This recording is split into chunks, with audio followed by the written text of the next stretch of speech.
ஆண்டவரே, பக்தன் சொல்லுகிறது போல என் வாழ்க்கையிலே வந்த எல்லா உடைப்புகளும், தோல்விகளும், கண்ணீர்கள் எல்லாவற்றிலும் ஆண்டவரே நான் அழிந்து போவேன் என்ற இடத்திலேயும், இதோடு முடிந்ததென்று சொன்ன இடத்திலேயும் நான் அறிந்தது இந்த சூழ்நிலைமையிலும் நடத்த ஒருவர் உண்டு என்பதை அல்லாமல் வேறு ஒன்று எங்களுக்கு ஆண்டவரே அறிய முடியாதபடிக்கு உயர்விலையும் தாழ்விலையும் மரணத்திலையும் ஜீவனிலும் உம்முடைய பிரசன்னத்தை எங்கள் மேல ஊற்றி இதுவரைக்கும் நடத்தின உம்முடைய மகிமையான நடத்துதல் ஆண்டவரே பெரியதப்பா. அதற்கு நாங்கள் என்ன நன்றி சொன்னாலும் ஈடாகாது. மரணத்தினூடாக ஸ்தோத்திரம் நடந்த நேரத்திலேயும் பக்தன் சொல்லுகிறது போல அழுகையின் பள்ளத்தாக்கை உருவ நடந்து அதை களிப்புள்ளதாய் மாற்றிக் கொண்டார்கள் என்று சொன்ன வசனத்திற்கு ஈடாக எங்களை அழுகையின் பள்ளத்தாக்கை மாற்றி அதன் நடுவிலையும் ஜீவன் பெற எங்களுக்கு ஒரு ஜீவனை கட்டளையிட்டீரே, சுகத்தை கட்டளையிட்டீரே, பலத்தை கட்டளையிட்டீரே, ஜெயத்தை கட்டளையிட்டீரே. கைகளை தட்டி சொல்லுங்க, ஆண்டவரே எனக்கு நீ செய்த நன்மைக்கு நான் என்னத்தை செலுத்துவேன்? ஆண்டவரே நீர் எனக்கு கொடுத்த ரட்சிப்பின் பாத்திரத்தை எடுத்துக்கொண்டு இந்த ஆண்டவர் இந்த இயேசுவையே நான் ஆராதிப்பேன். இதுவரைக்கும் ஆராதித்து அதே ஆராதனையிலே இன்னும் நான் உம்மை தொடருவேன், இன்னும் உம்மை ஆராதிப்பேன், இன்னும் உம்மை மகிமைப்படுத்துவேன். நீ செய்த எல்லா அதிசயத்திற்காக நன்றி, கிருபைக்காக நன்றி அப்பா. உடைய வல்ல கரத்தில் ஒப்பு கொடுக்கிறோம். சகல துதி கனம் மகிமை எல்லாவற்றையும் நீர் ஒருவரே பொறுப்படுத்து கொண்டு நடத்த எங்களை முற்றும் தாழ்த்துகிறோம். சகல துதி கன மகிமையாவும் கரத்தில் ஒப்பு கொடுக்கிறோம். இயேசுவின் நாமத்தில் பிதாவே, ஆமென். அல்லேலூயா. நாம் அப்படியே அமர்ந்து கொள்ளுவோம். இந்த காலை பொழுதிலும் ஆண்டவருடைய சமூகத்தில் வந்திருக்கிற நாம் ஒன்றை புரிந்து கொள்ள வேண்டும். நம்முடைய வாழ்க்கையிலே சில நேரம் ஏன் கவலை வருகிறது அப்படின்னா, மனிதன் எப்பவும் சொல்லுகிறபடி மனிதன் ஒரு அற்பமான மனிதன். மனிதனுக்கு எல்லாம் தெரியும்னு சொன்னாலும் எதுவுமே தெரியாது. தெரிந்ததை செயல்படுத்த தெரியாது. தெரிந்ததின்படி வாழ தெரியாது. இப்படி இந்த உலகத்திலே மனிதனாய் படைக்கப்பட்டிருக்கிற படைப்பாகிய மனிதன் இந்த உலகத்திலே நான் நல்லா வாழணும், இப்படித்தான் இருக்கணும், இப்படித்தான் வாழணும்னு சொல்லுகின்ற எந்த எண்ணத்தின்படியும் வாழ முடியாதபடிக்கு நெருக்கமான மன நெருக்கம், மன உடைவுள்ள ஒரு சரீரத்தில் மனிதன் வாழ்ந்து கொண்டிருக்கிறார். அல்லேலூயா. ஏன் இதை சொல்லுகிறேன் என்று சொன்னால், இன்றைக்கு குடிப்பழக்கத்திற்கு அடிமையாகி இருக்கிற எல்லா மனிதனிடத்திலும் இந்த குடிப்பழக்கத்தை விடக்கூடாதான்னு சொன்னா, பாஸ்டர் நானும் எப்படி ஆகிலும் இந்த குடிப்பழக்கத்தை விட்டுவிட வேண்டும் என்று விரும்புகிறேன், முயற்சிக்கிறேன், ஆனாலும் முடியவில்லை என்று சொல்லுகிறார். அல்லேலூயா. இது மட்டுமல்ல, குடும்ப வாழ்க்கையிலே மனைவியை அடிக்கிற கணவன் சொல்லும் பொழுது நான் அடிக்க கூடாது என்று நினைக்கிறேன், ஆனால் அடிக்காம என்னாலே இருக்க முடியல. ஸ்தோத்திரம். எல்லோரோடும் சமாதானமாய் இருக்க வேண்டும் என்று விரும்புகிறார்கள், ஆனால் எல்லோரோடும் சமாதானமாய் இருக்க முடியாதபடிக்கு மனிதன் ஒரு பெரிய நெருக்கடி உள்ள சரீரத்தில் வாழ்ந்து கொண்டிருக்கிறார். எல்லாரையும் அன்பாய் நேசிக்க வேண்டும் என்று சொல்லுகிற விருப்பம் எல்லோருக்குள்ளே இருந்தாலும் ஏதோ ஒன்றின் காரணம் காட்டி சாதியின் பெயராலோ மதத்தின் பெயராலோ நிறத்தின் பெயராலோ ஏதோ ஒரு வேற்றுமையினாலே அன்பா இருக்க வேண்டிய மனிதர்கள் அன்பா இருக்க கூடாதபடிக்கு பிரிவினையை எடுத்துக்கொண்டு முயற்சித்துக் கொண்டிருக்கிறார்கள். அல்லேலூயா. இப்படி இந்த உலகத்தில் எவ்விடத்தில் நுணுக்கமாக ஆழமாக தனிப்பட்ட வாழ்க்கைக்கு உள்ளேயும் வெளியேயும் இந்த சமூகத்திலும் எதையாகிலும் ஆராய்ந்து பார்ப்போம் என்று சொன்னால் ஒவ்வொரு மனிதனும் இப்படி இருக்க வேண்டும் என்று சொல்லுகிற செல்ஃப் விருப்பம், ஒரு தனிச்சையான விருப்பம் இருக்கிறது. ஆனால் அந்த விருப்பத்தில் நடக்கக்கூடாதபடிக்கு மனிதன் சரீரத்தில் நெருக்குண்டவனாயிருக்கிறான். அல்லேலூயா. அதனாலதான் மனித படைப்பு ஒரு ஒரு ஒரு ஒரு அற்பமான ஒரு படைப்பு. அல்லேலூயா. அவன் விரும்புகிறதை செய்யாதபடிக்கு அவன் விரும்பாததையே செய்கிறவனாகத்தான் இருக்கிறான். வேதம் அதனால தான் சொல்லுகிறது, பரிசுத்த வேதம் சொல்லுகிறது, ஒருவனும் தேவனுக்கு பிரியமானவன் அல்ல. அல்லேலூயா. அதை இப்படியாக வசனம் சொல்லுகிறது, தேவ மகிமை அற்றவர்களாய் மாறி போனார்கள். அல்லேலூயா. எப்படி? தேவனுக்கு பிரியமானவன் ஒருவனும் இல்லை, எல்லோரும் பாவம் செய்து வழி விலகி தேவனுடைய மகிமையை அற்றவர்களாக, தேவனுடைய மகிமையை உடைத்தவர்களாக, தேவனுடைய அவர் நம்மை உண்டாக்கின அந்த மகத்துவத்தை உடைத்து போட்டவர்களாக, அந்த தேவனுடைய மகத்துவம் நிறைந்த அன்பையும் சமத்துவத்தையும் சமூக நீதியையும் நிலைநாட்ட முடியாதவர்களாக இந்த சரீரத்தில் போராடி கொண்டிருக்கிறோம். அல்லேலூயா. அப்போ இது நமக்கு மட்டுமல்ல, இந்த உலகத்தில் மனிதனாய் இருக்கிற ஒவ்வொரு மனிதனுக்கும் இப்படி ஒரு பெரிய நெருக்கம் நிறைந்த வாழ்விலே சிக்கி இருக்கிறார். அப்போ இப்படிப்பட்ட ஒரு மனிதனை நீங்களோ நானோ மாற்றிவிடவே முடியாது. அல்லேலூயா.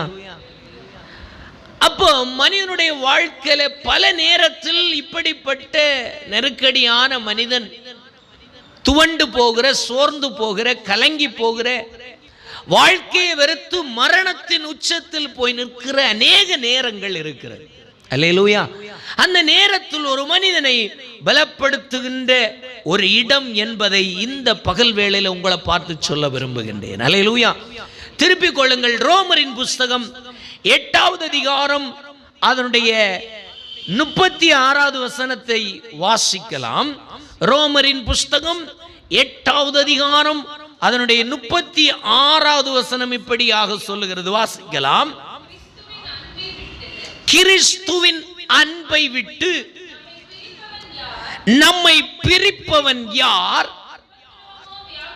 உபத்திரவமோ, வியாகுலமோ, துன்பமோ, பசியோ, நிர்வாணமோ, நாசமோசமோ, பட்டயமோ, நாம் நம்மில் அன்பு கூறுகிறவராலே முற்றும் ஜெயம் கொள்ளுகிறவர்களாயிருக்கிறோம். அல்லேலூயா. அப்போ மனிதனுடைய வாழ்க்கையில முற்றும் ஜெயம் கொள்ள முடியாத இடத்தில் நின்று கொண்டிருக்கிறார். நம்மை போல மனிதர்களை சற்று கவனித்தோம் என்று சொன்னால் நல்ல மனிதர்களாக இருக்கிறார்கள். நம்மை காட்டிலும் அன்பிலே, சமத்துவத்தில், உதவி செய்கிறதிலே, ஒத்தாசை பண்ணுகிறதிலே அநேக மனிதர்கள் நம்மை காட்டிலும் நல்லவர்கள் இருக்கிறார்கள். ஆனால் அவைகளுக்கு பின்னாலே போய் அவர்கள் ஆழங்களை பார்த்தோம் என்று சொன்னால் அவர்களை குறித்து அநேக நல்ல சாட்சி அல்ல, அருவருப்பான சாட்சிகளையே சொல்லுகிறார்கள். அல்லேலூயா.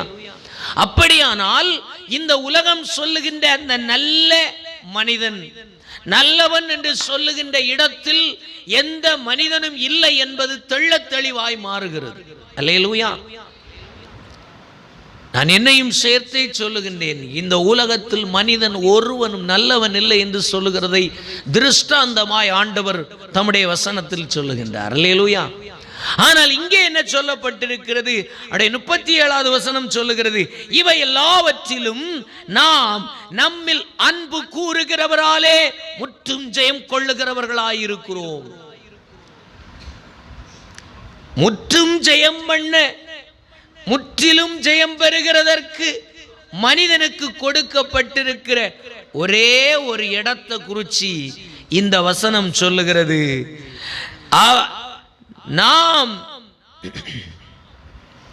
நம்மில் அன்பு கூறுகிறவராலே முற்றும் ஜெயம் கொள்ளுகிறவர்களாயிருக்கிறோம். அல்லேலூயா.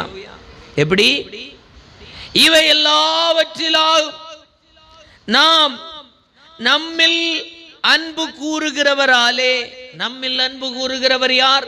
வேதவசனம் சொல்லுகிறது. யோவான் 3வது அதிகாரம் 16வது வசனம் இப்படியாய் சொல்லுகிறது. வாசிக்கலாம். யோவானின் புஸ்தகம் 3வது அதிகாரம் 16வது வசனம் இப்படியாய் சொல்லுகிறது. வாசிக்கலாம்.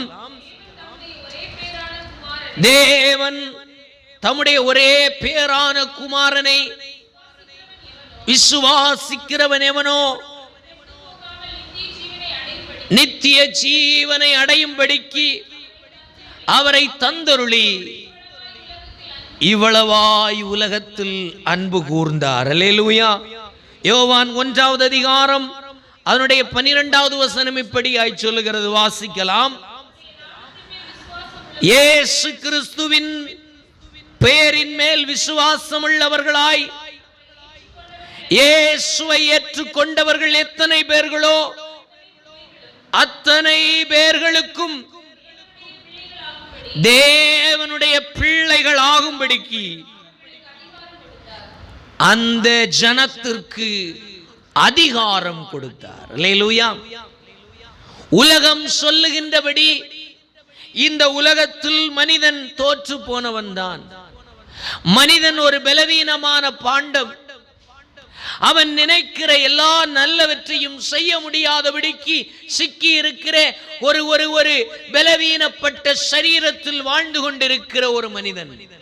அல்லேலூயா.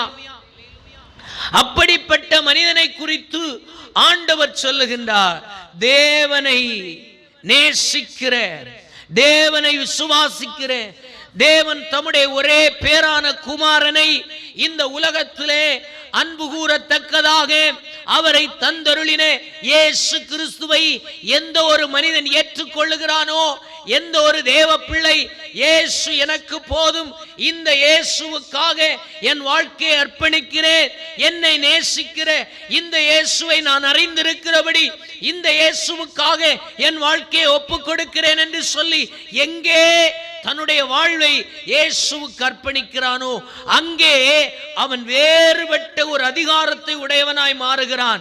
பலவீனன் தான், இயலாதவன் தான், செய்ய முடியாதவன் தான்.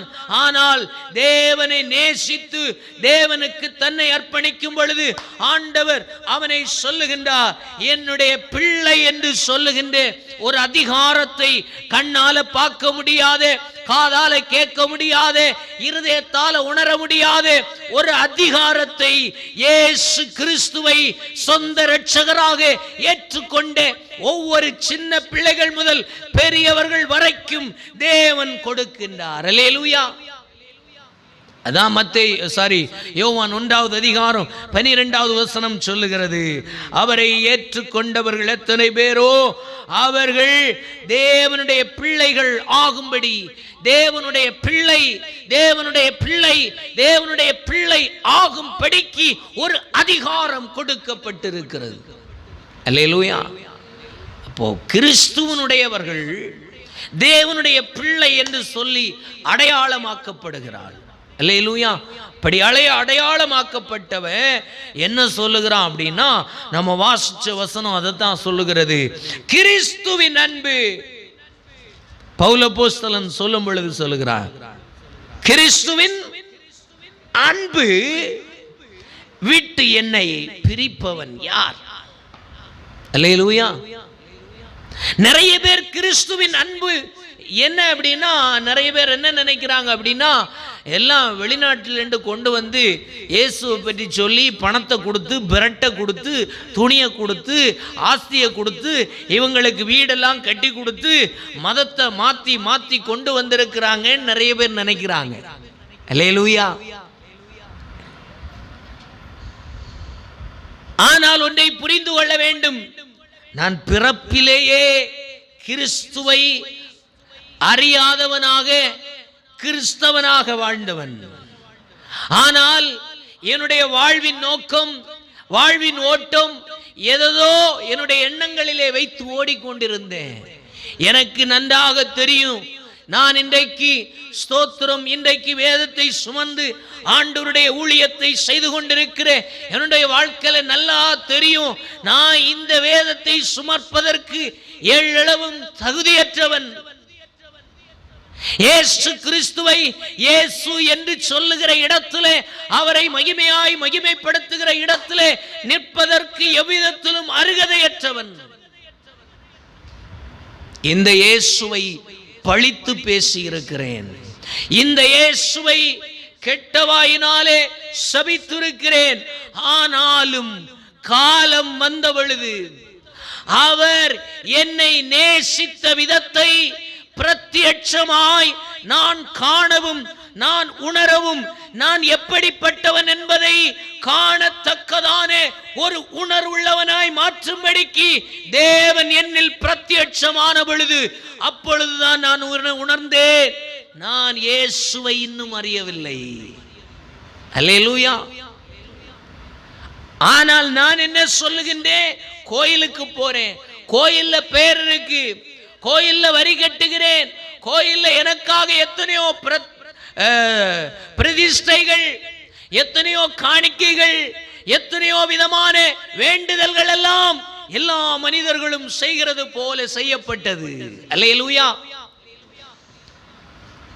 கடவுளுக்காக பிரதிஷ்டை பண்ணப்பட்டது. ஏதோ கிறிஸ்தவத்தில் மட்டும் இல்ல, எல்லா கோயில்லையும் போய் நேர்ச்சைகள் நேர்ந்து, நேர்த்தி கடன்கள் பலதும் செய்து வாழ்க்கையிலே மாற்றம் வராத ஒரு மனிதன் இன்று நான் உங்களுக்கு முன்பு நிற்கிறேன். அல்லேலூயா. வாழ்க்கையிலே எல்லா மனிதர்களும் ஓடுகிறது போல நேர்ச்சைகள் இருந்தது, பலவிதமான ஸ்தோத்திரம், நம்மாலே கடன் வாங்கி செய்யக்கூடிய காணிக்கைகள், பொருத்தனைகள், பாவத்துக்கு கொடுக்கிறது எல்லாம் இருந்தது. ஆனா இதெல்லாம் செய்தும் என் வாழ்க்கையிலே சமாதானம் இல்லை. அல்லேலூயா. எல்லாம் இருந்தும் ஏதோ ஒரு இடத்தில் என் உள்ளுக்குள்ளே எனக்கு ஒரு சமாதானமின்மை என்னை அழுத்திக் கொண்டிருந்தது. எனக்குள்ளே ஒரு பாவ சுமை என்னை அழுத்திக் கொண்டிருந்தது. அந்த பாவத்திலிருந்து எந்த மனுஷனோ எந்த புண்ணிய ஸ்தலங்களுக்கு போய் நான் பிரதிஷ்டை பண்ணின, நேர்த்தி கடன் செலுத்தின, எதுவும் என்னை அப்பாவத்திலிருந்து வெளியே கொண்டு வரவில்லை. காலம் வந்த பொழுது, தேவனுடைய ஏற்ற நேரம் வந்த பொழுது, வாழ்க்கையில விரக்தி, வாழ்க்கையிலே தோல்வி, வாழ்க்கையிலே பலவிதமான ஸ்தோத்திரம் சஞ்சலங்கள், வாழ்க்கையிலே பலவிதமான வேதனையின் உச்ச கட்டத்திற்கு தள்ளப்பட்ட நேரத்திலே ஆண்டவர் இயேசு கிறிஸ்து தன்னை தன்னிச்சையாக எனக்கு விளங்க பண்ணும்படிக்கு என் அக்கிரமம் நிறைந்த, என் பாவம் நிறைந்த, என்னுடைய அசுத்தம் நிறைந்த என் வாழ்க்கையிலே குறுக்கிட ஆரம்பித்தார். அல்லேலூயா. அக்கிரமமான சிந்தை நிறைந்தவனாக, அசுத்தம் நிறைந்த சிந்தையுடையவனாக வாழ்ந்த என்னை தேடி இயேசு வந்ததை என் கண்கள் கண்டது, என் இருதயம் உணர்ந்தது. என் வாழ்க்கையில ஒரு பெரிய மாற்றத்தை ஆண்டவர் ஏற்படுத்தினார். 2003 வருஷம் 12ஆம் வகுப்பு முடித்து அப்படியே ஜாலியா எல்லா மாணவர்களை போல எல்லா ஜாலியா வாழ்க்கையில இப்படி இருக்கணும் அப்படி இருக்க வேண்டும் என்று சொல்லுகின்ற எல்லா நோக்கத்தோடு ஓடிக்கொண்டிருந்த என் வாழ்க்கையிலே இயேசு குறுக்கிட்டார். எந்த சபையும் வந்து எனக்கு இயேசுவை வெளிப்படுத்தி காட்டல, எந்த போதகரும் எனக்கு இயேசுவை வெளிப்படுத்தி காட்டிக் கொடுக்க முடியவில்லை. எந்த மனிதனும் எனக்கு கர்த்தரை அறிமுகப்படுத்த முடியவில்லை. காரணம், நான் சொல்ல போனால் என்னுடைய குணம் மிருக குணம் என்று சொல்ல முடியும். ஒருவர் சொன்ன உடனே கேட்டுட்டு அப்படியே கண்ணை மூடிட்டு ஏற்றுக்கிட்டு அவர்கள் சொல்லுகிறதை கேட்க நான் ஒரு பைத்தியக்காரன் அல்ல. ஆனால் இன்றைக்கு என்னை கிறிஸ்து இயேசுவுக்குள்ளே நான் சொல்லுகின்ற இந்த இயேசு கிறிஸ்துவுக்குள்ளே என்னை பைத்தியமாய் உலகத்திற்கு வைத்திருக்கிறார். அல்லேலூயா. ஒரு காலத்தில் இதையெல்லாம் நம்பாமல் அறியாமல் கேலியும் கிண்டலும் செய்தவர்களிலே நானும் ஒருவன். இப்படி இருந்த வாழ்க்கை எப்படி ஆண்டவர் மாற்றினார் அப்படின்னா, பவுல் அப்போஸ்தலன் சொல்றான், கிறிஸ்துவின் அன்பை விட்டு நம்மை பிரிப்பவன் யார்? உபத்திரவமா, வியாகுலமா, துன்பமா, பசியோ, நிர்வாணமோ, நாசமோசமோ, பட்டயமோ, இவையெல்லாம் கிறிஸ்து இயேசுவிலிருந்து நம்முடைய அன்பை பிரிக்குமோ என்று பவுல் அப்போஸ்தலன் சொல்றான். அப்படின்னா வாழ்க்கையில எது இந்த வார்த்தையை சொல்ல ஸ்தோத்திரம் ஊன்றுகோலா இருந்துச்சுன்னா, ஆண்டருடைய விசுவாச வாழ்க்கை நிறைய பேர் நிறைய நேரத்தில் நினைக்கிறாங்க, அவன் கூட இருக்கிறதுனால இவன் பெருசு. அல்லேலூயா. அவன் கூட இருக்கிறதுனால இவன் பெருசு, அவங்க இவங்களுக்கு உதவி செய்றாங்க அதனால பெருசு அப்படின்னு நினைக்கிறாங்க. சங்கீதங்களின் புஸ்தகம் 23வது சங்கீதம் அதனுடைய 4வது வசனம் இப்படியாய் சொல்லுகிறது, ஒரு தேவனால் அழைக்கப்பட்ட மனிதன் எப்படிப்பட்ட வாழ்க்கையில வர்றான் அப்படின்னா இந்த வசனம் தெளிவுபடுத்துகிறது. வாசிக்கலாம். சங்கீதக்காரனாகிய தாவீது இந்த சங்கீதத்தை எழுதும்போது சொல்றான், இந்த பாடலை எழுதும்போது சொல்றான், நான் மரண பள்ளத்தாக்கில் நடந்தாலும் பொல்லாப்புக்கு பயப்படே, தேவரீர் என்னோடு கூட இருக்கிறீர். நல்ல கவனிங்க, அவர் சொல்லுகின்றார், உமது கோலும் உமது தடியும் என்னை தேற்றும். அல்லேலூயா. ஒரு காலத்திலே இதே சங்கீதக்காரனாகிய தாவீது சொல்லும்போ யாரும் என்னை கண்டுகொள்ளவில்லை, வருத்தம் இருக்கிறது, வெறுப்பு இருக்கிறது, புறக்கணிப்பு இருக்கிறது, தனிமை இருக்கிறது, அங்கலாய்ப்புகள் இருக்கிறது, ஏமாற்றங்கள் இருக்கிறது, ஆதரவுக்கென்று சொல்லி ஒண்ணுமே இல்லை. அதனால குடும்பமே அவனை ஆடுகளை மேய்க்கும்படிக்கு அவன் வீட்டை விட்டு ஸ்தோத்திரம் காட்டுல துரத்தி ஸ்தோத்திரம் வீட்டை விட்டு தூரமா வச்சிருக்கிற ஒரு பிள்ளையாய் வாழ்ந்தான் தாவீது. அல்லேலூயா. அவன் வாழ்க்கை எப்படி இருந்திருக்கு ஒருக்கா கூட வாசிக்கலாம். சொல்லுகின்றான், நல்ல கவனிங்க, நான் மரண இருளின் பள்ளத்தாக்கிலே நடந்து கொண்டிருக்கிறேன். ஒவ்வொரு அடியும், ஒவ்வொரு வினாடியும், ஒவ்வொரு பேச்சுக்களும் என்னை சுற்றி இருக்கிறவர்கள், என்னுடைய சூழ்நிலைமை, என்னுடைய சரீரத்தின் பலன், என்னுடைய சந்தர்ப்பங்கள் எல்லாம் என்னை எங்க தள்ளுது? மரண இருளின் பள்ளத்தாக்கில் நடத்தி கொண்டிருக்கிறது. அல்லேலூயா. ஒரு தேவனுடைய பிள்ளை நடத்தப்படுகிற இடம் இங்க தான் இருக்கும். அல்லேலூயா. மரண பள்ளத்தாக்கிலே நடந்தாலும் என்று சொல்லி அவன் சொல்லுகின்றான். அல்லேலூயா. ஏன் அதை சொல்ற? அடுத்த வார்த்தை சொல்லுகிறது, பொல்லாப்புக்கு பயப்படாம சொல்லுகின்றான், தேவரீர் என்னோடு கூட இருக்கிறீர். அல்லேலூயா. பொல்லாப்பு வரலாம், அவனுடைய சூழ்நிலைமை எல்லாம் அனுகூலம் இல்லாத சூழ்நிலைமை வரலாம், வேதனைகள் வரலாம், தனிமைகள் வரலாம், புலம்புதல்கள் வரலாம். ஆனால் பொல்லாப்புக்கு அவன் இருதயம் எப்படி இருக்கும்? பயப்படாதிருக்கும். அல்லேலூயா. ஒரு நாள் பயம் வந்துன்னா பயப்படலாம், 2 நாள் வந்துன்னா பயப்படலாம், 3 நாள் வந்துன்னா பயப்படலாம். வாழ்க்கையே பயம் என்று சொன்னா அந்த பயம் ஒரு நாளும் ஒரு மனிதனை அழிக்காது. அவன் மீண்டு எழுவான். மீண்டு எழத்தக்கதாக தேவன் பலன் இல்லாதவனுக்கும் சத்துவம் இல்லாதவனுக்கும் பெருக பண்ணுகின்ற தேவன், பலனையும் சத்துவத்தையும் பெருக பண்ணுகிற தேவன் தம்முடைய மகத்துவமான கரத்தை பலவீனனுக்கு கொடுத்து வசனம் சொல்லுகிறபடி பலவீனனும் கிறிஸ்து இயேசுவுக்குள்ளே பலவான் என்று சொல்லுவானாக என்று சொல்லப்பட்ட வசனத்திற்கு ஏதுவாக எழும்புவான். அல்லேலூயா. ஓ ஸ்தோத்திரம். கர்த்தருக்கு காத்திருக்கிறவர்கள் புது பலனடைந்து செட்டைகளை அடித்து உயர எழும்புவார்கள் என்று சொல்லப்பட்டிருக்கிற வார்த்தைக்கு அடையாளம் தான். அல்லேலூயா. இங்கே அவன் சொல்லுகின்றான், மரண பள்ளத்தாக்கினூடாய் நடந்தாலும் பயப்படாம இருக்கிற ஒரு அனுபவத்தில் யார் ஆண்டவர் கொண்டு வந்தார்? தாவீதை கொண்டு வந்தார். அல்லேலூயா. அப்போ வாழ்க்கை எல்லாம் எப்படி இருந்து அவன் தைரியமாக இருந்தானா? கிடையாது. அதான் நீங்கள் புரிந்து கொள்ளணும். அல்லேலூயா. அவன் பயந்து பயந்து தான் வாழ்ந்தான். பயந்து பயந்து வாழ்ந்து வாழ்ந்து அவனுக்கு பழகி போச்சு. இது வரைக்கும் புலிக்கு பயந்தான், புலியை ஜெயித்தான். கோலியாத்துக்கு பயந்தான், கோலியாத்தையும் ஜெயித்தான். கரடிய பயந்தான், அதையும் ஜெயித்தான். எல்லாத்தையும் ஜெயித்து வந்தப்போ அவனுக்கு தெரிஞ்சு, ஓ நான் சின்ன பிள்ளைதான், நான் பலவீனம் தான், நான் பயப்படுகிறவன் தான்.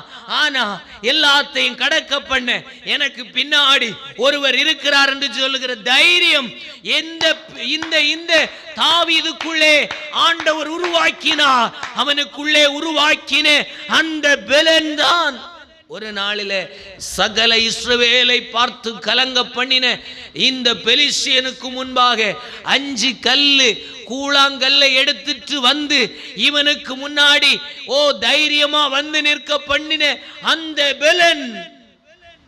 அல்லேலூயா. அல்லேலூயா. எப்படி தாவீது ஆடுகளை மேய்ச்சிட்டு இருக்கிறான். ஆடுகளை பீரும்படிக்கு கரடி சிங்கம் வருது. பயந்தவன் தான். நான் சின்னவன், எப்படி எப்படி எப்படி நடக்க போகுது எல்லாம் பார்த்து பயந்து. கரடியும் வந்தாச்சு, சிங்கமும் வந்தாச்சு. கரடியையும் ஜெயிக்க பண்ணாரு, சிங்கத்தையும் ஜெயிக்க பண்ணாரு. அப்போ என்னுடைய பலவீனம் நான் பயந்து கொண்டிருக்கிறதில் அல்ல. என்னுடைய பலன் இந்த பயந்து கொண்டிருக்கிறதுக்கு பின்னாடி என் பின்னாடி இருக்கிற ஒரு தேவனால தான் என் பலன் இருக்கிறது என்பதை அறிந்து கொண்ட தாவீது அதுக்கு பின்னாடி பயப்படல. அல்லேலூயா. அதுக்கு பின்னாடி தான் பலமா போய் ஸ்தோத்திரம் சகல இஸ்ரவேல் ஜனங்களும் இஸ்ரவேலிலே ராஜாவுக்கு அபிஷேகம் பண்ணப்பட்டு சமஸ்த இஸ்ரவேலுக்கு மேல தோளுக்கு மேல நின்று சவுலை அபிஷேகம் பண்ணி வைத்த அந்த ஸ்தானத்திலே சவுலும் அஞ்சி நடுங்கி கொண்டிருக்கிற பெலிஸ்தியன் ஆகிய யாரு?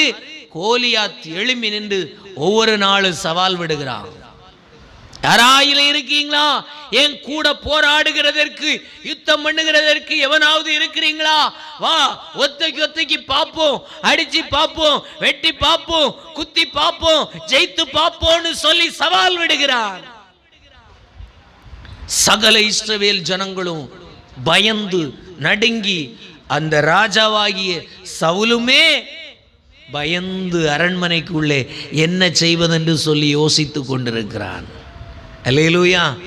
ஆனா சிங்கத்தின் நடுவில் கரடிக்கு நடுவில் ஓ தனக்கு கையில கொடுக்கப்பட்ட அந்த ஆடுகளை விடுவிக்கத்தக்க அனுபவங்களை அடைந்த தாவீது தன்னோடு கூட தேவன் இருக்கிறார். நான் விசேஷமானவன், குடும்பம் புறக்கணிக்கலாம், நபர்கள் புறக்கணிக்கலாம், நான் தனிமையில இருக்கலாம், என் கையில ஒன்றும் இல்லாம இருக்கலாம், எல்லா வறுமையா இருந்தாலும் என் கூட ஏதோ ஒன்று விசேஷமா இருக்கிறது, என் பின்னால ஒரு தேவன் இருக்கிறார், என்னை ஜெயிக்க பண்ணி கொண்டிருக்கிறார் என்பதை அனுபவங்களிலே கண்ட தாவீதால சும்மா இருக்க முடியல. அவன் எழும்பி யுத்தம் செய்ய ஆரம்பித்தான். அல்லேலூயா. அவனுக்கு முன்பு சவால் விட்டு கொண்டு நின்ற கோலியாத்தால நிற்க முடியல.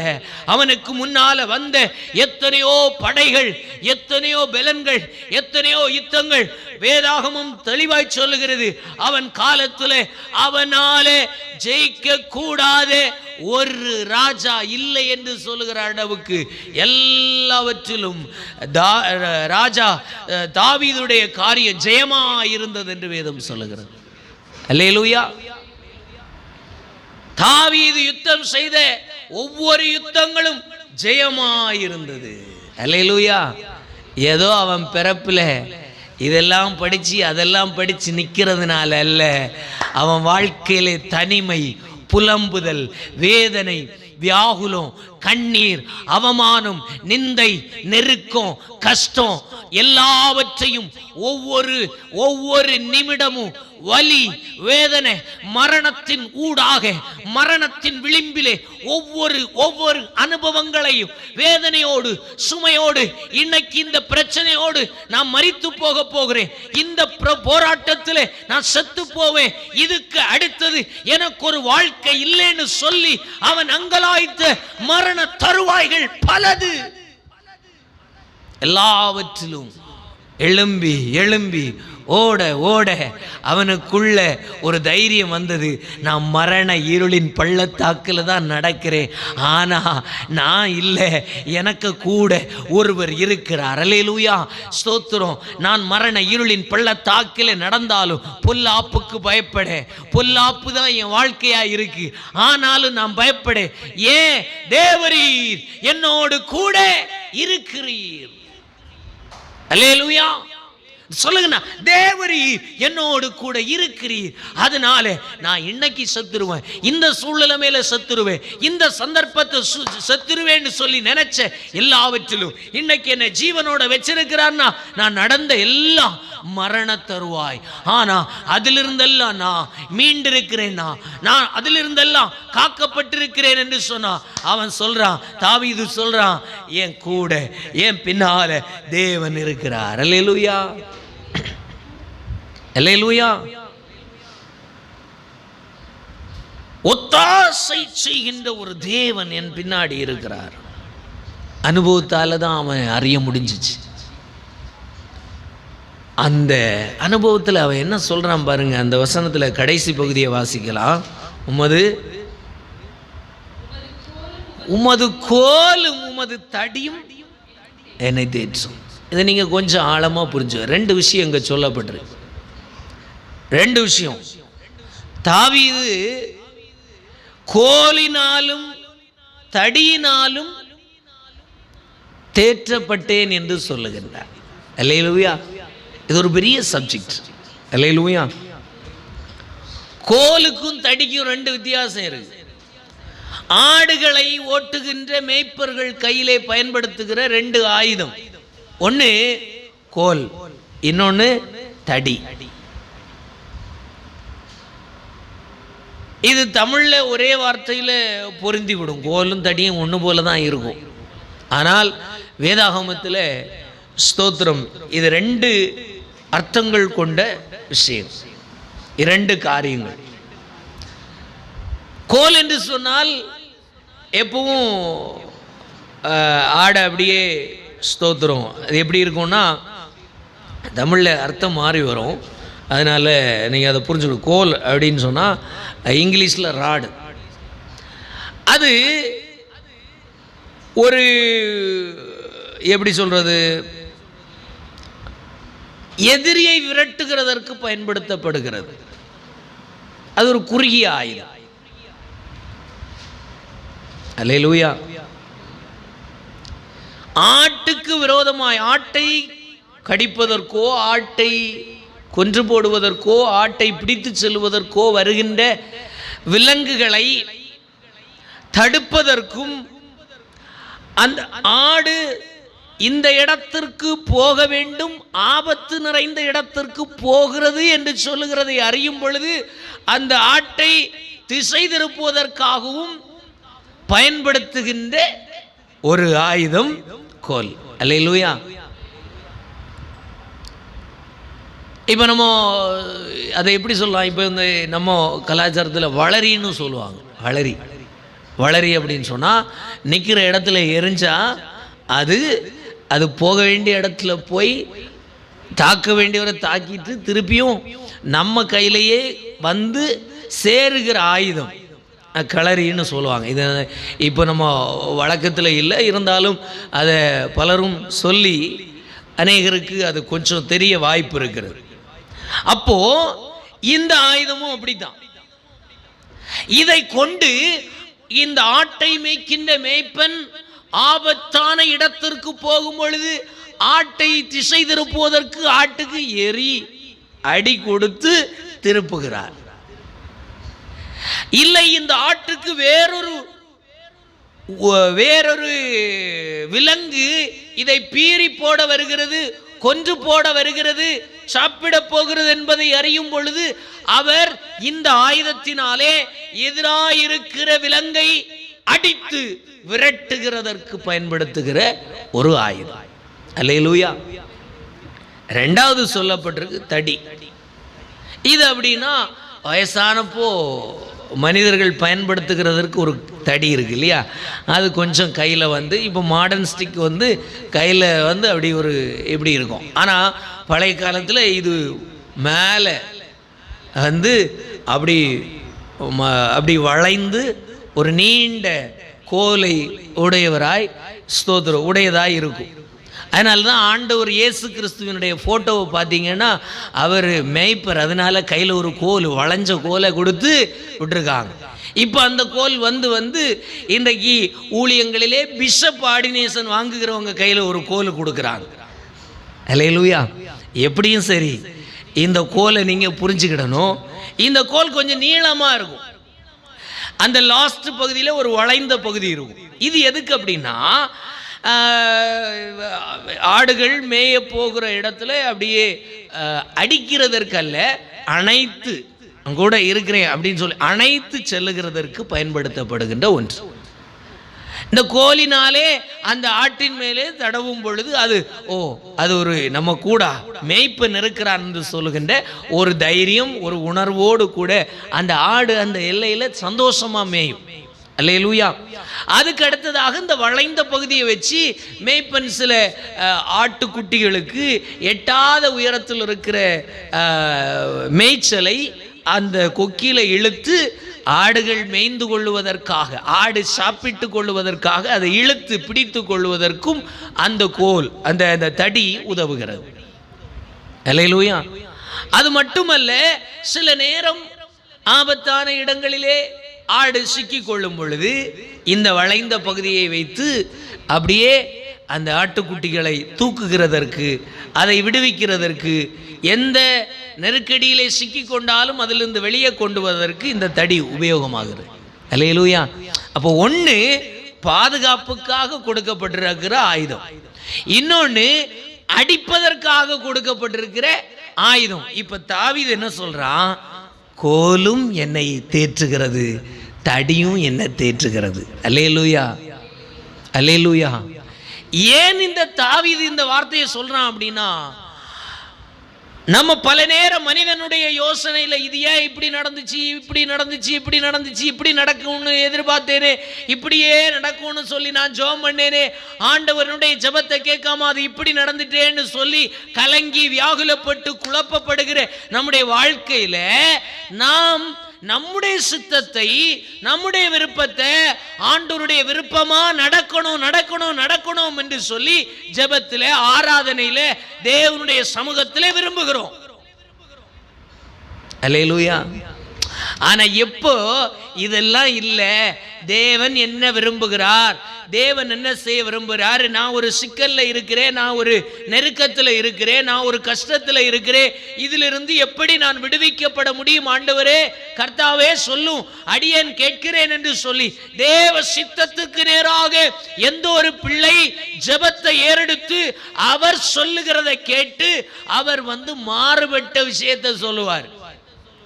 ஹல்லேலூயா.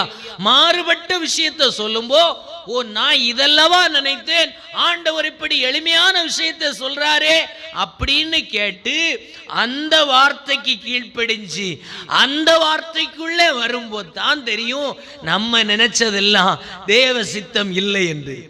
அல்லேலூயா. நம்ம யாரு? 2 மணி நேரம் ஜெபம் பண்றவங்க, 4 மணி நேரம் ஜெபம் பண்றவங்க, 8 மணி நேரம் ஜெபம் பண்றவங்க, வாரத்துல ஒரு நாள் தவறாம உபவாசம் பண்றவங்க, மாதத்துல விசேஷ கூட்டத்துக்கெல்லாம் ஓடி ஓடி தீர்க்க தரிசனத்தை கேட்டு நாடுகிறவர்களை பார்த்து இங்கே பவுல் தாவீது சொல்றான், கோலும் என்ன தேற்றுது, தடியும் என்ன தேற்றுது. அப்படின்னா அவர் அடிச்சாலும் எனக்கு தேற்றுதலா தான் இருக்கு, அவர் அணைச்சாலும் எனக்கு தேற்றுதலா இருக்குன்னு தாவீது சொல்றான்னா அவன் எவ்வளவு அடி வாங்கியிருப்பான்னு நீங்க புரிஞ்சுக்கிடணும். அல்லேலூயா. தேவ சித்தத்தில் ஓட தெரியல, தேவனுடைய விருப்பத்தை உணர முடியல, தேவனுடைய சித்தத்தின் படியாக ஓட முடியல. அந்த ஓடுதலுக்கு வழி தெரியாம தனிமையை அனுபவித்தான், வேதனை அனுபவிச்சான், பல போராட்டங்களை சந்திச்சான். எல்லாரும் எதிராக இருந்தார்கள், குடும்பம் எதிராக இருந்தது, ஊர் எதிராக இருந்தது, கிராமம் எதிராக இருந்தது, எல்லா எதிரான சூழ்நிலைமையிலும் கடைசியில் அவன் படிச்சது, ஓ இதெல்லாம் இவங்க எல்லாம் நமக்கு பகை இல்லை, நம்மை ஆண்டவர் விசேஷ விதமாய் தெரிந்து கொண்ட அந்த தெரிந்து கொண்ட ராஜஸ்தானத்திலே என்னை கொண்டமர்த்தும்படிக்கு என்னை ஆண்டவர் வீட்டுக்கு வெளியிலே புறக்கணிக்கப்பட்ட இடத்திலே தோற்கடிக்கப்பட்ட இடத்திலே ஆடுகளுக்கு நடுவிலே என் கைகளை யுத்தத்துக்கு பழக்குவித்தார். எங்க பழக்குச்சாரு? ஒரு இயற்கையா தாவீது ராஜாவா வரணும்னா அவனை எப்படி பழக்க வச்சிருக்கணும்? அவன் ஈசாக்கிய வீட்டில இருந்து அப்படி கொஞ்சம் நல்ல உடல் எல்லாம் நல்ல புஷ்டியா வளர்த்து இராணுவத்தில் போய் சேர்ந்து இராணுவத்தில் இவன் செய்த பெரிய திடகார்த்தமான வேலை பலத்தினாலே இராணுவம் அவனுக்கு பதவி உயர்வு கொடுத்து ராஜாவுக்கு அதிபதியா அடுத்த ஸ்தானத்தில் கொண்டு வந்து ராஜாவுக்கு அடுத்து இவன் தான் ராஜ்யபாரம் செய்கிறவன்னு சொல்லி கொண்டு வந்திருக்கணும். அல்லேலூயா. அப்படின்னா யாருக்கு ஈஸியா இருந்திருக்கும்? தாவீதுக்கு ஈஸியா இருந்திருக்கும். ஆமா ஆமா, ஆண்டவர் சொன்னதெல்லாம் நடந்துச்சு, ஆண்டவர் என்ன ராஜாவா மாத்துவேன்னு சொன்னாரு. ராணுவத்துல போய் பலத்தின் மேல பலன் அடைஞ்சு ப்ரமோஷன் மேல ப்ரமோஷன் அடைஞ்சு வந்தேன்னு சொல்லி இருப்பான். ஆனா தாவீதுடைய வாழ்க்கையிலேயோ வீட்டிலேயே அங்கீகரிப்பு இல்லை. போ 4 ஆடை கொண்டு மேய் போ. அல்லேலூயா. நல்ல கவனிங்க, ஆடு மேய்ச்சவனுக்கு யுத்தம் செய்கிற பலன் எங்கிருந்து வந்தது? அல்லேலூயா. கோலியாத்துக்கு முன்பு நிற்கத்தக்க பலனை தாவீதுக்குள்ளே உண்டாக்கினவர் எப்படி உண்டாக்கினார் என்று சொன்னால் அதுதான் ஆச்சரியம். அல்லேலூயா. அதுதான் கிறிஸ்துவின் அன்பு. தாவீதுடைய பலத்துல வரல, தாவீதுடைய சிந்தனையில வரல, தாவீதுடைய திறமையிலே வரல. தாவீதை இப்படி உருவாக்கணும்னு சொல்லி அவன் பிறப்பதற்கு முன்பே சர்வ வல்லமையுள்ள தேவன் தாவீதை கண்டார்.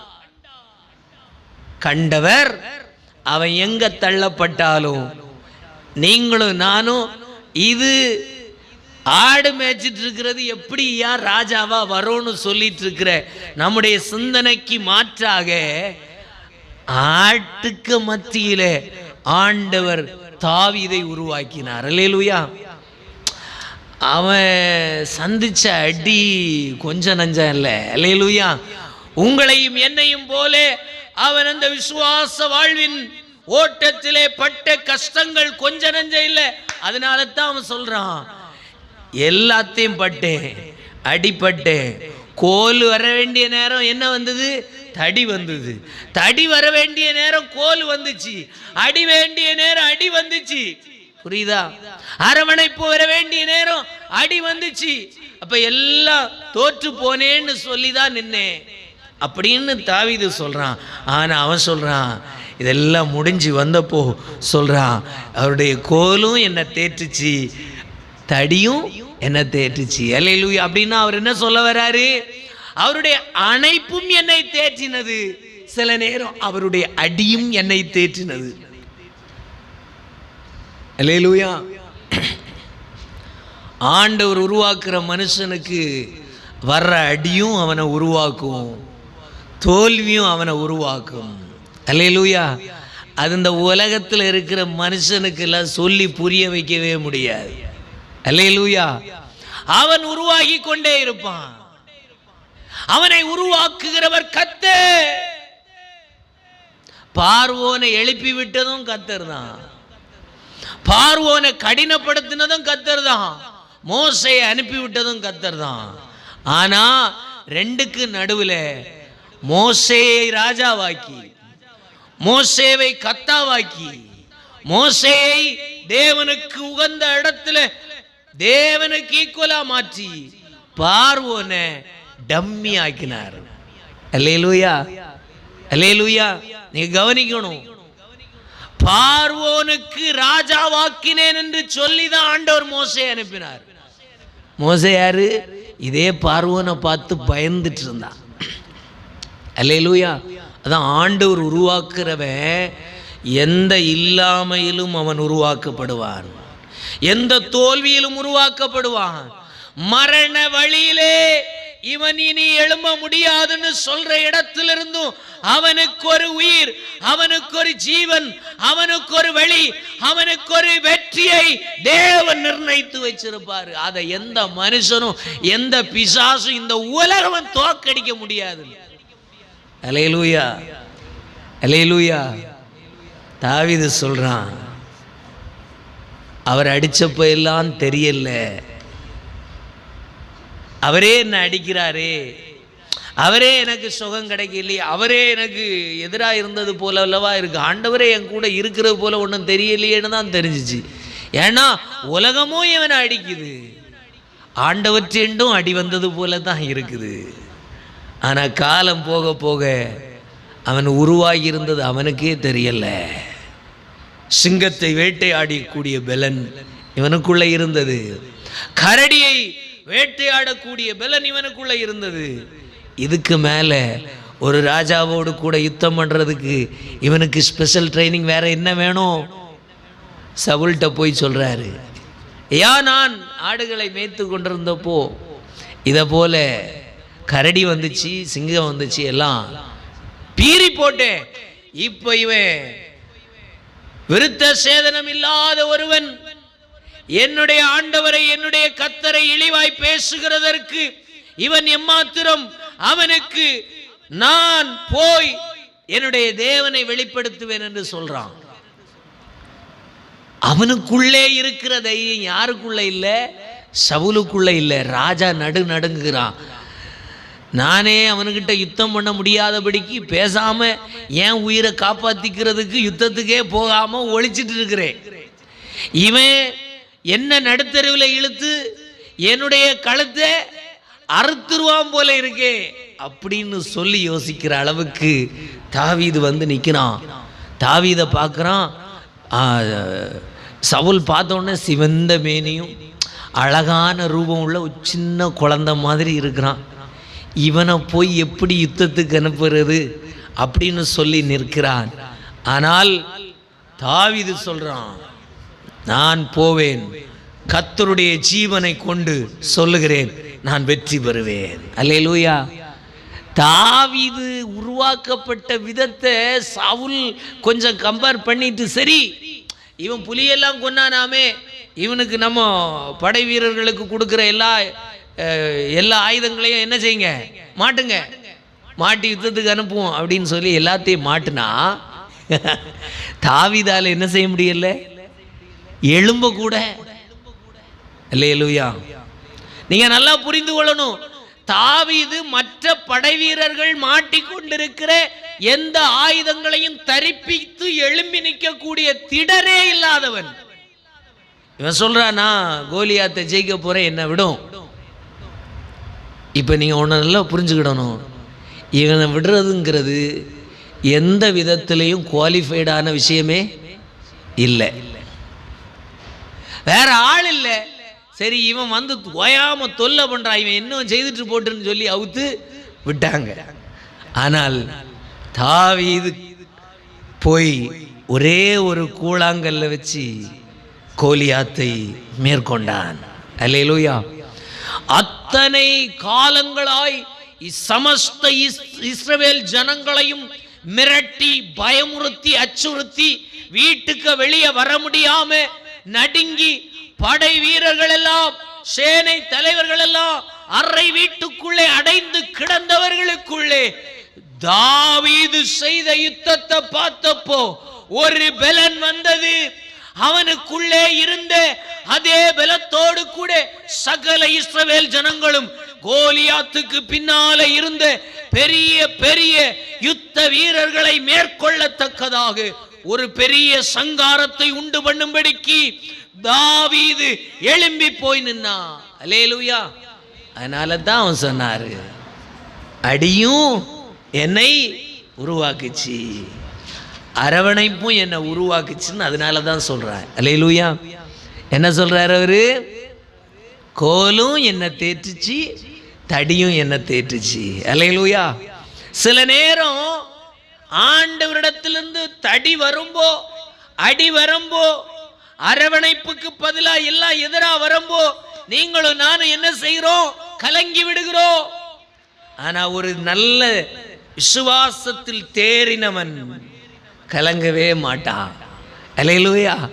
தேவன் ஒரு மனுஷனுக்குள்ள இருக்கிறான் என்று சொன்னா அவன் ஜீவன் போனாலும் சாகிறதற்கு துணிவானே அல்லாமல் கர்த்தருடைய ரட்சிப்பை விட்டுட்டு ஒரு பக்கமும் அசைய அவனால முடியாது. அல்லேலூயா. இந்த உலகம் பயமுறுத்துகிற ஒரே விஷயம் இந்த உயிரை வச்சுதான். அல்லேலூயா. கொன்னுருவேன், அடிச்சிருவேன், குத்திருவேன், இவ்வளவுதான். அல்லேலூயா. அப்படி கொன்னுட்டு குத்திட்டு எல்லாம் சுதந்திரமா வாழ எல்லாம் முடியாது சொல்றவனாலே. அல்லேலூயா. ஆனா ஆண்டவர் சொல்றாரு, அதே போல நாம் செய்யும்படிக்கு அல்ல, அந்த இடத்திலையும் உன்னை வாழச் செய்யும்படிக்கு ஒரு தேவன் இருக்கிறார் என்பதை இன்று என் வார்த்தைகளை கவனித்துக் கொண்டிருக்கிற தேவ பிள்ளையே உன்னை பார்த்து சொல்லுகிறேன், பயப்படாதே. பவுல் அப்போஸ்தலன் அதனாலதான் சொல்றான், கிறிஸ்துவின் அன்பு எனக்குள்ள இருக்கு, அதனால என்னை எதை பிரிக்க முடியாது? உபத்திரவம் பிரிக்க முடியாது. வியாகுலம், துன்பம், பசி, நிர்வாணம், நாச மோசம், பட்டயம் என்ன பிரிக்க முடியாதியா? வேணும்னா நீ எடுத்து பாரு. அல்லேலூயா. யார் சொல்றா? பவுல் சொல்றா. நிறைய பேர் சொல்றாங்க, என்ன இவனை 2 தட்டு தட்டுனா ஓடிர போறான், 2 மிரட்டுனா ஓடிர போறான். மக்களே, மிரட்டி உருட்டி எல்லாம் வாழ்ந்து எல்லாத்தையும் விட்டுட்டு எல்லாத்தையும் ஸ்தோத்திரம் ஒதுக்கி வச்சுட்டு அவர் அடிச்ச அடியை வாங்க முடியாம சிதஞ்சி வாழ்க்கையில ஆல்ரெடி செத்து போய் தான் இருக்கும். இனி நம்ம செத்த வாழ்க்கையை இன்னொருக்கா சாகடிக்க முடியாது. அல்லேலூயா. ஏன் சொல்றேன் அப்படின்னா, நம்ம திட்டம் எதுவோ இருந்தது, நம்ம யோசனை எதுவோ இருந்தது, எப்படியோ போகணும், எப்படியோ வாழணும்னு இருந்துச்சு. அந்த வாழ்க்கையே போய் இப்ப பைபிளை தூக்கிட்டு இருக்கிற இந்த நேரத்தில் இனி என்னையா நமக்கு ஜீவன்? புரியுதா நான் சொல்றது? ஜீவன் போய் பல காலம் ஆச்சு. இப்ப நீ என்ன பார்த்து ஜீவனை பார்த்து மிரட்டிட்டு இருக்கிற, ஏதோ நான் ஜீவனோட இருக்கிற போல நினைச்சிட்டு யுத்தம் பண்ணிட்டு இருக்கிற. அல்லேலூயா. அல்லேலூயா. இந்த ஜீவனுக்காக நான் போராடுறேன்னா உன்னை போல நானும் 2 கை ஓங்க முடியும். அல்லேலூயா. அல்லேலூயா. இயேசு கிறிஸ்து இந்த பைபிளை என்னைக்கு சுமக்க வச்சாரோ அப்பவே நம்ம வாழ்க்கையே க்ளோஸ். இப்ப இருக்கிறது சடம், செத்த பாம்புன்னு சொல்லுவாங்க இல்லையா? அல்லேலூயா. ஏனென்று சொன்னால் கிறிஸ்துவுக்காக நான் என்னை ஜீவ பலியாக ஒப்பு கொடுக்க ஒவ்வொரு நாளிலும் ஆண்டவருடைய சித்தத்தை நிறைவேற்ற இயலாத என்னுடைய சரீரத்தை ஜீவ பலியாய் கொடுக்க ஒப்பு கொடுத்து கொண்டிருக்கிற இந்த நேரத்தில் எனக்கிட்ட வந்து வாலாட்டி நிற்காத. அல்லேலூயா. இது ஆல்ரெடி செத்து போன விஷயம். உனக்கு அப்படி அடிக்கணும் பிடிக்கணும்னு இருந்துச்சுன்னா வெளியில இதை போல மதத்தை பேசுறவன் இருக்கான், போ கழுத்துல 2 தருவான், அவனும் நீ சண்டை போட்டு என்ன செய்யணுமோ செய்துக்க. அல்லேலூயா. ஏன் சொல்றேன் அப்படின்னா, சில நேரம் மனிதர்களுக்கு லகுவாய் தோன்றுகின்ற காரியங்கள் பலதும் இருக்கிறது. இது லகுவா அதை செய்கிறதற்காக இந்த சரீரத்தை ஆண்டவர் தெரிந்து கொள்ளவில்லை. அதற்காகவும் நான் இந்த பூலாங்குளம் தேசத்திற்கு வரவில்லை. அல்லேலூயா. இந்த பூலாங்குளம் தேசத்தில் ஆண்டவர் என்னை கொண்டு வந்தார் என்று சொன்னார். இந்த தேசத்தில் கர்த்தர் யார் என்பதை தேவன் வெளிப்படத்தக்கதாக நான் ஒரு கொட்டையை போட்டுட்டு காத்துட்டு இருக்கிறேன். அல்லேலூயா. நானே அவர் செய்யறது என்னதுன்னு தெரியாம முழிச்சுக்கிட்டு தலையை சொரிஞ்சிட்டு இருக்கிறேன். எனக்கிட்ட வந்துகிட்டு இப்படி அப்படின்னு உருட்டிட்டு இருக்காதே. எனக்கும் ஆண்டவருக்கு இடையில டீலிங் நடக்கு, நீ இடையில வந்து சிக்கி சின்ன பின்னமாவாத, ஒதுங்கி போயிரு. அல்லேலூயா. தேவன் யார் என்பதை நீயும் நானும் அறிந்து கொள்ள ஒரு மனித எண்ணத்துக்கு, மனித யோசனைக்கு, மனித பலத்துக்கு உட்பட்டவர் அல்ல. இந்த வேதத்தை எத்தனையோ மனிதர்கள் அழித்து போட வேண்டும் என்று நினைத்தார்கள். இந்த வேதாகமம் பிரிண்டட் ஆகிற இடம் எங்கே? இந்த வேதாகமம் அச்சடிக்கப்படுகிற இடம் என்ன என்பதை ஆராய்ந்து பாருங்கள். இணையதளத்தில் இருக்கு. இன்னைக்கு அநேகருடைய கைகளில் இலவசமாய் பரிசுத்த வேதாகமம் கொடுக்கப்படுகிற பிரிண்டட் ஆகிற இடம் என்ன என்பதும் அது எப்படி உருவாக்கப்பட்டது என்பதையும் ஆன்லைன்ல யூடியூப்ல போய் தேடி பாருங்க, கூகுள்ல போய் தேடி பாருங்க. இந்த வேதத்தை எவன் ஒருவனும் பார்க்க கூடாது, எவன் ஒருவனும் வாசிக்க கூடாது என்று சொல்லி இந்த வேதாகமத்தை கொளுத்தி அழித்து போட வேண்டும் என்று சொன்ன அதே மனுஷனுடைய வீட்டில் இன்னைக்கு பைபிள் பிரிண்ட் ஆகி லட்சக்கணக்கான மனிதர்களுடைய வாழ்வின் ரட்சிப்புக்காக பயன்படுத்தப்பட்டு கொண்டிருக்கிறது. அல்லேலூயா. அல்லேலூயா.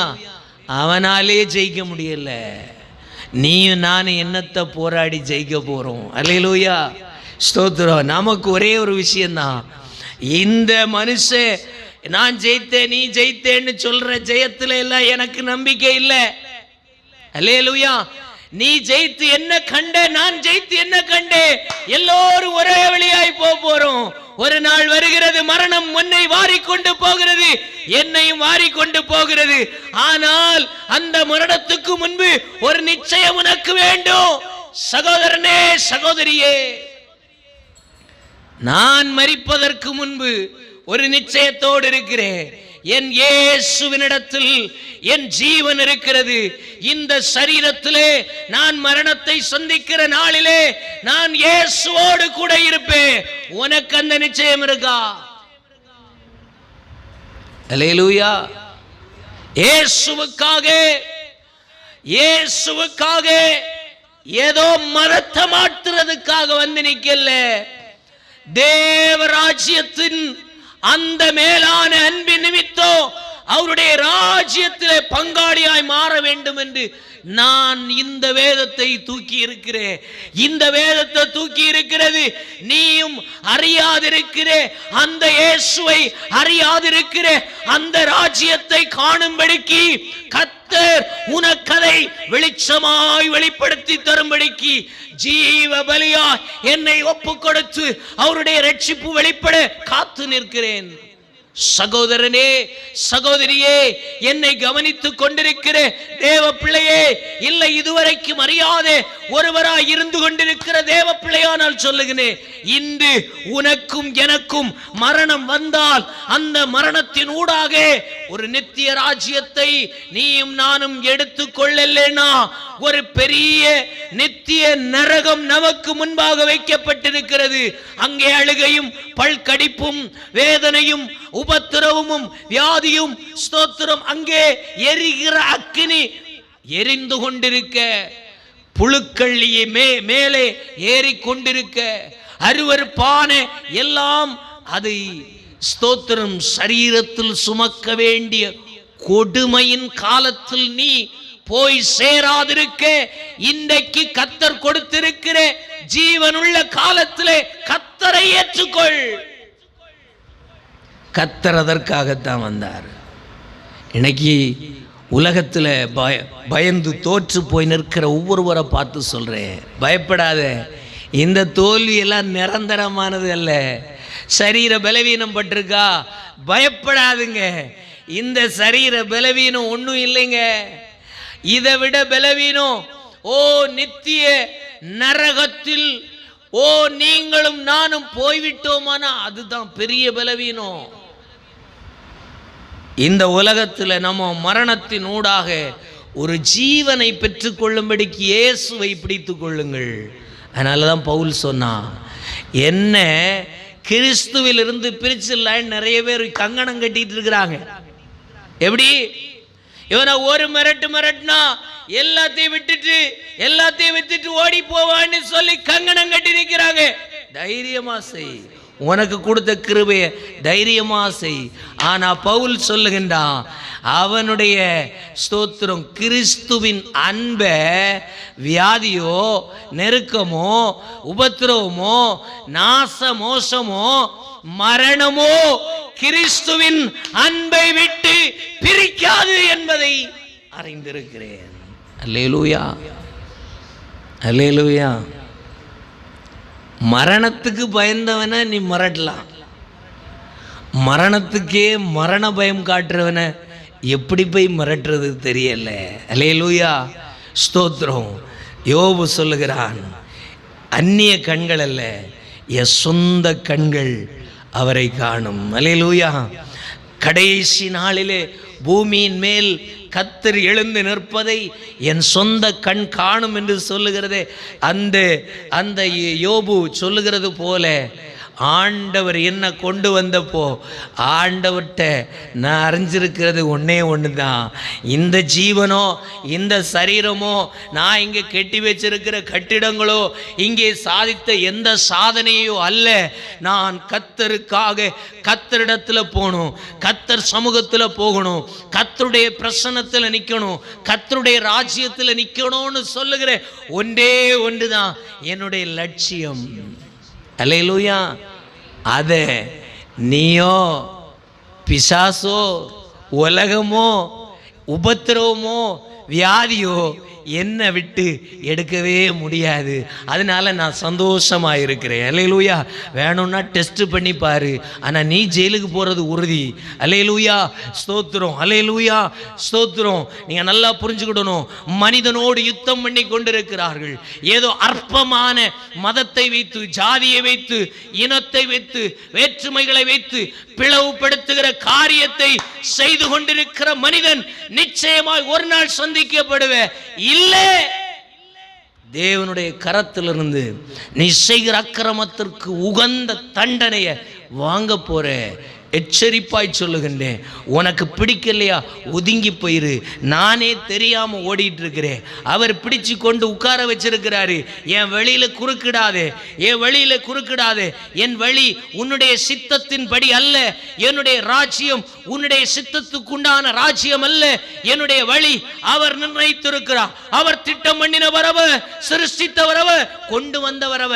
நான் பிறப்பதற்கு முன்பே என்னை குறித்த திட்டத்தை நிறைவேற்றும்படிக்கு எங்க எப்படி இருந்தேன், எப்படி வளர்ந்தேன், எப்படி அனுபவத்தில் வந்தேன் தெரியாது. ஆனாலும் இங்க கொண்டு வச்சிருக்கிறார். அப்படின்னா அதுக்கு பின்னாடி ஒரு தேவன் உண்டு என்பதை மறந்து போகாதே. அல்லேலூயா. அதனால எது நடந்தாலும் சந்தோஷம். அல்லேலூயா. அதான் இப்போ அங்கே சங்கீதக்காரன் சொல்கிறான், கோலும் என்ன தேற்றுச்சு, தடியும் என்ன தேற்றுச்சு. அல்லேலூயா. அப்படின்னா அவர் என்ன சொல்கிறாரு, விசுவாச வாழ்க்கையில் ஓடின தாவீதுக்கு ஒரு தைரியம் வந்துட்டு, அவனுக்கு தெளிவு வந்துட்டு, தெளிவு வந்ததுனால இருந்தாலும் சரி நல்லதுக்கு, இல்லைனாலும் சரி நல்லதுக்கு, உயர்வானாலும் நல்லதுக்கு, தாழ்வானாலும் கவலையே இல்லை, கர்த்தர் என் கூட இருக்கிற, அது மட்டும் போதும். அல்லேலூயா. அதனால தான் அவர் சொல்றாரு, கோலும் என்ன தேற்றியது, தடியும் என்ன தேற்றியது, நன்மையும் என்ன தேற்றியது, தீமையும் என்னை தேற்றினது, இல்லாமையும் என்னை தேற்றினது, இருந்ததும் என்ன தேற்றினது. அல்லேலூயா. விசுவாச வாழ்க்கையில ஓடுகிறவனால தான் இந்த வார்த்தையை சொல்ல முடியும். தாவீது எல்லா இல்லாமையிலும் கடந்து போயிட்டு கடைசி தான் அறிஞ்சுக்கிட்டான், ஐயோ நம்ம இதுவரைக்கும் ஐயோ நடக்கலையேன்னு பதறினோமே, ஒன்றும் இல்லை, இருந்தாலும் சரி இல்லைனாலும் சரி அவர் சில நேரம் தள்ளுகிறார், அவர் சில நேரம் அணைக்கிறார், அவர் சில நேரம் ஏற்றுக்கொள்ளுகிறார், அவர் சில நேரம் சிட்சிக்கிறார். சிட்சித்தாலும் அவருடைய அன்பு, அவருடைய உயர்வு வந்தாலும் அவருடைய அன்பு, எதுவும் நமக்கு நிரந்தரமானதல்ல, அவரே நமக்கு நிரந்தரமானவர். அல்லேலூயா. அல்லேலூயா. ரோமர் 8வது அதிகாரம் 28 முதல் 39 வரைக்கும் வீட்டில் போய் நேரமெடுத்து வாசியுங்கள். இந்த வார்த்தைகள் உங்களுடைய வாழ்க்கையில் ஒரு பெரிய ஜெயத்தை கொண்டு வரும். அல்லேலூயா. மரண பயத்தோடு இருக்கிறீர்களா? பயந்து நடுங்கி கொண்டிருக்கிறீர்களா? தோல்வியை குறித்து கவலைப்படுகிறீர்களா? ஐயோ இப்படி ஆயிருமே அப்படின்னு சொல்லி கவலைப்படுறீங்களா? நாளைக்கு என்ன நடக்கும் கவலை கொள்றீங்களா? இந்த வசனத்தை படித்து பாருங்க. ரோமர் புஸ்தகம் 8வது அதிகாரம் 28 முதல் 39 வரைக்கும் படித்து பாருங்க.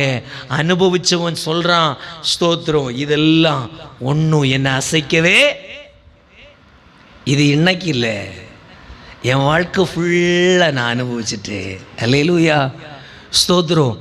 பிறப்பிலிருந்து இதுவரைக்கும் தனிமை அனுபவிச்சுட்டே, தள்ளுதல்களை அனுபவிச்சுட்டு, அவமானத்தை அனுபவிச்சுட்டு, நிந்தை அனுபவிச்சுட்டு, போராட்டத்தை அனுபவிச்சுட்டு, இல்லாமை அனுபவிச்சுட்டு, வியாதியை அனுபவிச்சுட்டு, எல்லாத்தையும் அனுபவிச்சாச்சு. இனி வேதனைப்படுத்துகிற ஒன்று புதுசாக அனுபவிக்க எனக்கு ஒன்றும். அல்லேலூயா. அல்லேலூயா. இனி என்னை வேதனைப்படுத்துறதுக்கு ஒரு தனிமையை தர முடியுமா? வாய்ப்பே இல்லை. தான் வாழ்க்கை ஃபுல்லா தனிமையா ஓடியாச்சு. நினைச்ச எல்லாம் நடக்காம இதுவரைக்கும் வாழ்ந்து வந்தாச்சு. கர்த்தர் தான் இதுவரைக்கும் வாழ வைத்தார் அப்படின்னா இனிமேலும் வாழ வைப்பார். அல்லேலூயா. ஸ்தோத்திரம். இனிமேலும் வாழ வைப்பார். இதனால இனி ஐயோ இப்படி நடந்துருமோ அப்படி ஒன்றும் நடக்காது. எல்லாத்தையும் பார்த்தாச்சு. கர்த்தர் அசைக்காமல் எதுவும் அசைய போகிறதில்லை. கர்த்தர் தொடாமல் எதுவும் மாற போடுறதில்லை. நம்முடைய தலையில் உள்ள ஒவ்வொரு முடியையும் எண்ணி வச்சிருக்கிறாரா? எப்படி? தலையில் உள்ள முடி என்னைக்காவது எண்ணி பார்த்துருக்கீங்களா? அதெல்லாம் எண்ணி வச்சிருக்கிறாரா? அந்த முடியே கீழே விழணும்னா கூட ஆண்டவற்ற பெர்மிஷன் கேட்காம விழாதா? அல்லேலூயா. அவ்வளவு பாதுகாப்பு தந்த ஆண்டவர் எல்லாவற்றிலும் நடத்துவார். நம்ம அப்படியே கண்களை மூடி ஆண்டவருடைய சமூகத்தில் ஜெபிப்போமா? விசுவாசம் உள்ள தேவனுடைய சந்ததிக்கு தோல்வி, மரணம், வியாதி, போராட்டம், வறுமை, நிந்தை, அவமானம், தனிமை இதெல்லாம் ஒரு விஷயமே இல்லை. ஏன்னா எல்லாவற்றிலும் இருந்து தான் ஆண்டவர் நடத்தி கொண்டு வந்திருக்கிறார். இதுவரைக்கும் கொண்டு வந்தவர் இனிமேலும் கொண்டு செல்ல அவர் போதுமானவர். அப்படியே ஆண்டவருடைய சமூகத்தில் சொல்லுவோம், ஆண்டவரே உம்முடைய மகிமை அப்பா ஸ்தோத்திரம் வெளிப்படட்டும். ஆண்டவரே, நான் கேட்ட வார்த்தைகளின்படி உம்முடைய பிள்ளைகள் சோர்ந்து போயிருக்கிற இடத்துல பலன் அடைவார்களா, திடன் அடைவார்களா? மரண பயத்தில் இருக்கிற சில பிள்ளைகள் மேல மரண பயங்கள் மாறி போகுதா? எதுவரைக்கும் மரணத்தை காட்டி காட்டி பிசாசு பயப்படுத்துவான். இனி இன்றைக்கு அந்த மரண பயத்தின் மேல ஒரு வல்லமை வெளிப்படுவதாக, உம்முடைய பிரசன்னம் நுகத்தை முறிப்பதாக.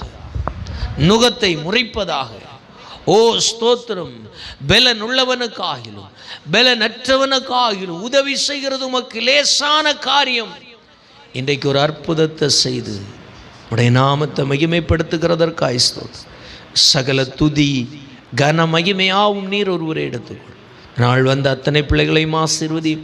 வரதடைப்பட்ட பிள்ளைகள் மேலும் கர்த்தருடைய கிருபை இருக்கட்டும்.